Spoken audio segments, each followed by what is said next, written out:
Hi, today for my development log update of my game Arcane Fortune, I'd like to discuss three features that I've added since the past week. The first of which is map underlays, which will be useful for visualizing parts of the terrain.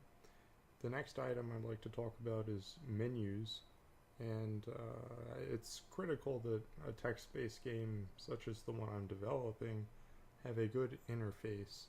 So I hope that what I've developed so far will be the start of something that's usable both for a beginner and someone who is more experienced with the game to allow them to play it more quickly. The last item I'd like to talk about is units, specifically workers and soldiers and other types of units that I'll add to the game. So I'll first start out by loading the game, and here you can see the default map, which is arability, which is important, will be important in the game for determining how well you can grow, for example, crops on the land. It will also be critical to take arability into consideration when moving your units. As moving a unit or stationing a group of soldiers out on the tundra will be quite different than if they are stationed in an area that is more hospitable. So if you were stationing a unit out in the tundra, what would happen is your units would gradually lose health as they remain there for too long. The same would be true for the deserts over here.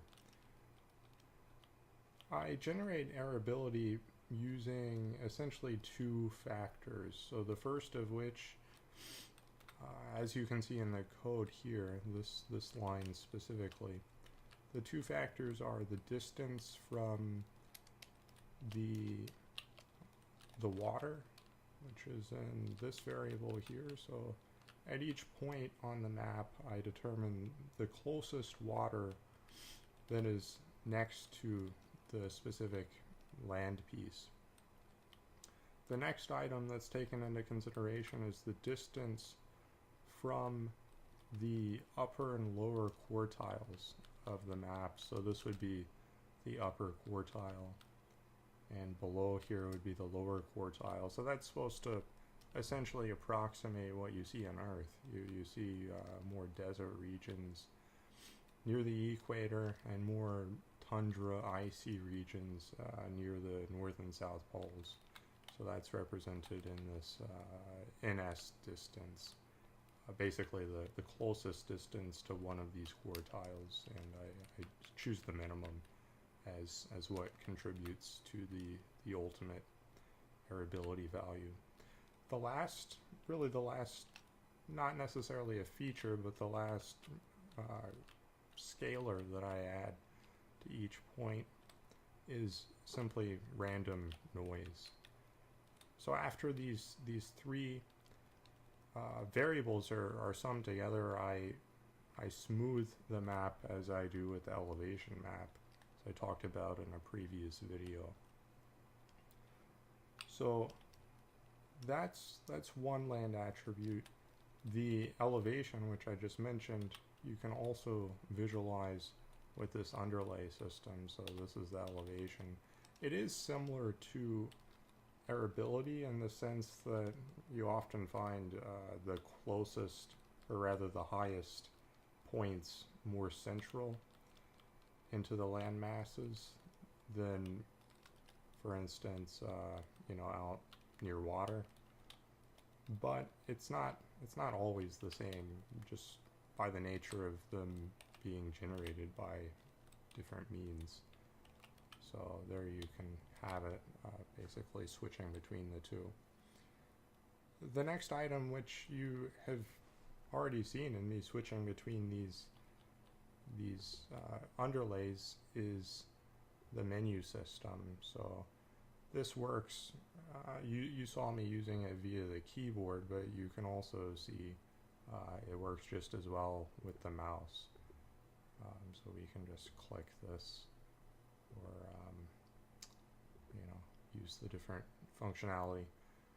The next item that I want to talk about is, one additional thing I wanted to mention on the menus was that I decided to implement it essentially on my own, because I use Incurses, the library for displaying basically everything on the screen here. And Incurses has a menu library. However, I couldn't find that it had all the functionality that I needed, and specifically what I'm referring to is the ability to underline text. So I think that's a critical one to make the menus compact, and also show simultaneously the keyboard shortcut that you can press, the key, to activate the menu item. So if I did, you kind of follow the underline. So if I press M, which I just pressed, you can go to the next menu item by pressing the next underlined letter that you want. So if we wanted to go to view, we'd press V, and if we want to do elevation, we just hit E. So that's that. Let me show you one more map. Let me generate another one, and you can see just the arability and elevation values with a different example.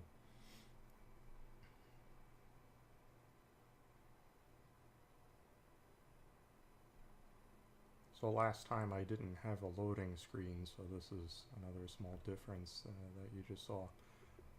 So here's another map, elevation still, and here's the arability.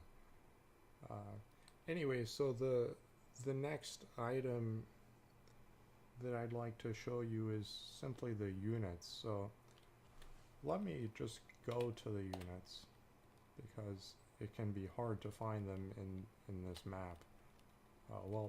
So right now I just generate them and put them at the center of the map, but I don't really respect if it's on land or water or whatnot, just for the sake of a simple test. But obviously in the future it won't be possible to have units that aren't boats out in the middle of the ocean. So let me open up another map. So these are, the W's indicate that they're workers. So if you put the cursor on one of them, you can see down below just information on the type of unit that you've selected. So if I move down to the next one, I just set their health values to be increasing, just as a simple way to test the visualization here, so that you get different colors of the health, just to help you quickly visualize what you're dealing with. Believe that's all for today. I think in future weeks I'm just going to continue working on the units. And so, for instance, the workers are going to be a very critical unit type for this game, because they will be responsible for building, for instance, the roads, and in a sense your entire city. And then the other main unit type will be the soldiers, which is responsible for growing your empire or protecting it. And there will be other types of units as well, but I think these are the main categories that I'm thinking of adding at present. So anyhow, thank you for listening and watching, and I hope you check back for additional updates.